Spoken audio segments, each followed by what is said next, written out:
ہے دین میں بھلائی دنیا و آخرت کی، پیغام شعیب کاشفی ہم سب کا رہنما ہے۔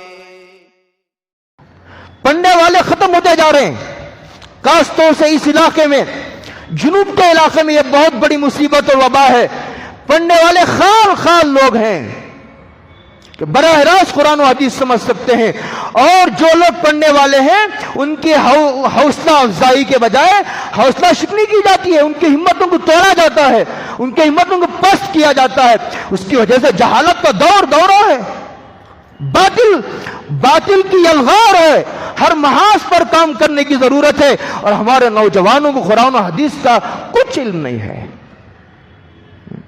یہ بہت بڑی کمی ہے اور کمزوری ہے۔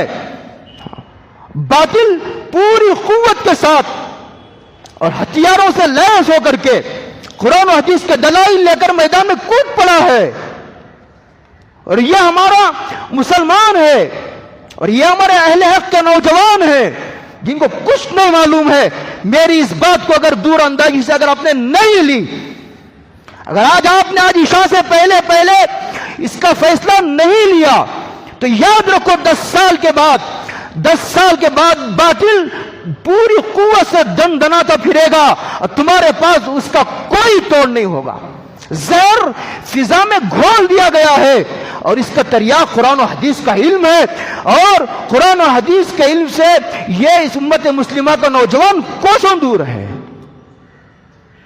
یہ وہ نبی جو قرآن لے آیا، جس کے پاس قرآن جیسی کتاب ہے، اس کا بوڑھا بھی جاہل، اس کا نوجوان بھی جاہل، اس کی ماں بھی جاہل، اس کے باپ کو بھی قرآن و حدیث کا علم نہیں، اس کے بھائی کو قرآن و حدیث کا علم نہیں، گھر کا ماحول جہالت کا ماحول، وہاں فتنے نہیں برپا ہوں گے؟ کیا وہاں حق پنپ سکتا ہے؟ اب سوچو ذرا، مردوں میں بھی کام کرنے کی ضرورت ہے، بوڑھوں میں، نوجوانوں میں، بچوں میں، عورتوں میں، حریت میں، اور ہر فیلڈ کے لوگوں میں۔ اور جس طبقے کا آدمی ہے، اس کو اس کی ذہنیت کو سامنے رکھ کر اس کے سوالات کے جواب اطمینان بخش طریقے پر اگر نہیں دو گے، تو اس وقت تک یہ فتنوں کا دروازہ نہیں بند کیا جا سکتا۔ حضور کا کوئی امتی ہو، کسی کو یہ دعویٰ ہو کہ میں حضور کا امتی ہوں، اور وہ قرآن و حدیث سے بے خبر ہے، میں اس کو حضور کا کامل امتی ماننے تیار نہیں۔ حضور کا امتی اور حضور کی تعلیمات سے بے خبر ہو، قرآن کی تشریحات سے بے خبر ہو، عیسائی قرآن پڑھتا ہو، یہودی حدیثیں پڑھتے ہو، غیر مسلم قرآن و حدیث کی تشریحات دیکھتے ہو، اور یہ حضور کا امتی ہو کر کے اسے قرآن سے کوئی سروکار نہیں، کوئی وابستگی نہیں، کوئی لاگو نہیں۔ پوری دنیا میں جتنے علوم پڑھائے جاتے ہیں وہ انسانوں کے لکھے ہوئے ہیں۔ یہ قرآن حدیث یہ آسمان سے نازل ہونے والے علوم ہیں، یہ ربانی نظام ہے، یہ آسمانی تربیت کا نظام ہے، یہ نظام خداوندی ہے۔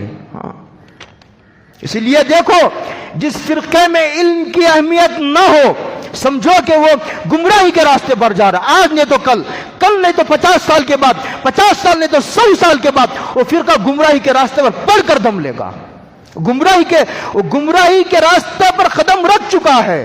جب ریل پٹری بدلتی ہے نا، 1 انچ سے پٹری بدلتی ہے، بہت دور جا کر کے ڈرائیور کو پتا چلتا ہے کہ اب میں راستہ بدل چکا ہوں۔ علمی بنیادوں کو مضبوط کرنے کی ضرورت ہے۔ مسجدیں، ہر مسجد میں قرآن کریم کی تفسیر کے اور حدیث کی تشریحات کے حلقے قائم کرنے کی ضرورت ہے۔ نوجوان نسلوں کو کہ دلوں میں پلنے والے یہ اعتراضات اور خلجانات کا اطمینان بخش جواب دینے کی ضرورت ہے۔